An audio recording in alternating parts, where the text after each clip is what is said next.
Parents, take note. A new study from the University of Toronto revealing I don't know, I would use the word shocking connection. I think most people would connect the dots between ultra-processed foods and obesity, certainly in preschool-age children.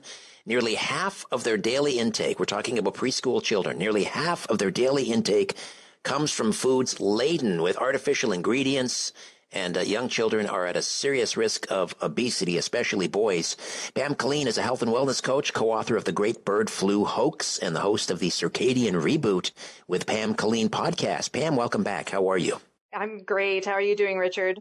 I'm very well. So as I say, not exactly a shocking revelation here. I mean, I think most of us are aware of the connection, but maybe not aware that young children are basically getting a steady diet of these ultra-processed foods. What are the most dangerous or the most problematic ingredients, let's say, that we're finding in ultra-processed foods? What is most concerning to you?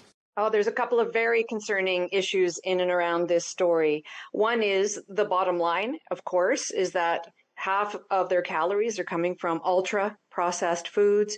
And these ultra-processed foods, of course, are filled with all sorts of very toxic ingredients. But the other side to the coin, Richard, is that the paper suggests that these foods contain a lot of salt, sugar, and saturated fat. And the word saturated fat here is quite frightening to me because a lot of these foods don't contain saturated fat per se. They are shelf-stable foods. And so the real culprit here is going to be the seed oils that are highly, highly processed and can contribute to things like cancer, heart disease, and diabetes. And so when you look back at the history of the processed food industry, we have to go back to World War II, Richard, to see how insidious these foods have been, how they've entered into our food supply. And by the way, there are probably millions of them on the marketplace, but if you walk into an average grocery store, there's going to be probably 50 to 60,000 processed foods lining the aisles. Nevertheless, if we go back and we look at the history of how they got into our food supply, we look at World War II and we look at things like the meals ready to eat that were designed for soldiers to go out into battle with, and they would eat these foods for potentially, maybe a week or 2 weeks at the most. They were not designed to sustain the human body. They were not designed for long-term consumption. But when you look at shareholder capitalism after World War II, they wanted to continue making money on these new technologies. They weren't just used on soldiers. They were used after World War II for the average consumer.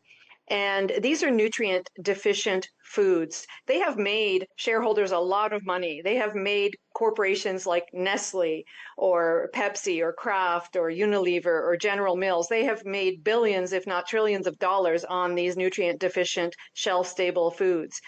And so we need to understand that these are newfangled foods, that we are actually in a massive food experiment right now that has existed more or less since World War II. Many of these foods it's not end up an experiment that's working. Yeah. Right. Many of these foods tend to be kind of cheap. And I mean, how much does the current, let's call it food insecurity in this country? I mean, we have people that are, both parents are working and are still lining up at a food bank, for crying out loud. That's the state of the economy up here. How much of the consumption of these ultra-processed foods has to do with maybe parents not making the best choices, doing the best they can? They simply can't afford to eat any better. Well, I mean, I've seen studies done where it doesn't take that much time to make nutrient-dense foods from scratch. It really doesn't. By the time you run out and you get your food and you add that time up, it's really very similar to what it would take to make a very simple meal with whole foods. What happened, Richard, was a mindset that was developed through propagandists in and around 1950. Because in and around that time, again, these corporations wanted to make money on these new technologies. They infiltrated the women's magazines at the time. And when they were surveyed, women were asked, do you enjoy making food from scratch? And back then, 95% of the women would reply yes, that they actually enjoyed making meals from scratch. And so what they had to do was they had to demonize making meals from scratch. So they would make it less sexy, if you will, that women who would buy these ultra processed foods would seem better in terms of how the picture was portrayed in these women's magazines, that it was essentially beneath them to make food from scratch, and that they would glorify buying these highly processed foods, whether they were frozen or boxed or what have you. And so Right. really, it was a lot of propaganda that infiltrated our mindset to get us to go to the grocery store and start buying I these think foods, because women were very leery of them at first, of course. No, And I think yet, that's an excellent point. I mean, now, unfortunately, with you have some young women growing up, and now it's like for them, it's a badge of honor that they don't know how to cook. Or I never turn the oven on. It has become, as you say, demonized, and we have to get back to, as you say, cooking things from scratch. Men and women need to learn how to cook, how to shop, how to grocery shop properly. what is Yeah. interesting, Richard, is all of these food shows that are all over the Food Networks and beyond. It's like we're living vicariously through Mm, these food preparation shows. Like we're watching them when we're seeing whoever, Jamie Oliver or whoever, make these wonderful meals from scratch. But are we actually doing that? And maybe we are. We're just not doing it that often. So we have to return to those basics, I think, in order to get nutrient dense foods back onto our plate again. I want to point absolutely. out too, Yeah. back in, I'm not a big fan of the World Health Organization, but back in 2003, Richard, they wrote a document called Diet, Nutrition, and the Prevention of Chronic Disease.